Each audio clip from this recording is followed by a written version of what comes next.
সে নিজেকে আওয়ামী লীগ নেতার এপিএস পরিচয় দিয়ে দলীয় এমপি মন্ত্রীদের এবং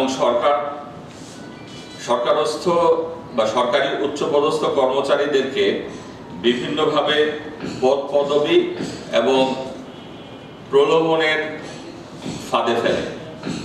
এই ধারাবাহিকতায় সে নিজেকে জামালপুর সদর 5 আসনের মাননীয় সাংসদ জনাব মোহাম্মদ আবুল কালাম আজাদ মহোদয় এপিএস পরিচয় দিয়ে বিভিন্ন নেতাকর্মীদের প্রতারণা করার অভিযোগ আমাদের কাছে আসে। ইতিমধ্যে সে আমাদের আরেকজন সাংসদ জনাব মির্জা আজম স্যারকেও সে প্রতারণার ফাঁদে ফেলার চেষ্টা করে।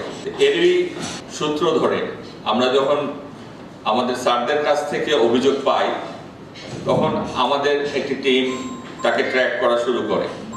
এরই ধারাবাহিকতায় গতকাল রাতে তাকে বগুড়ার গাবতলী এলাকা থেকে গ্রেফতার করা হয়।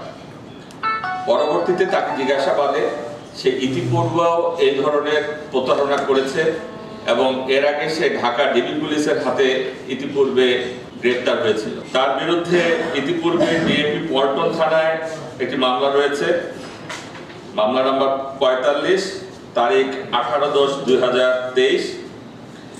সাভার থানায় 37 নম্বর মামলা রয়েছে, মামলা নাম্বার 37 তারিখ 16/1/2023। নাটোরের সিংড়া থানায় তার বিরুদ্ধে আরো একটি মামলা রয়েছে, মামলা নাম্বার 4 তারিখ 4/10/2015।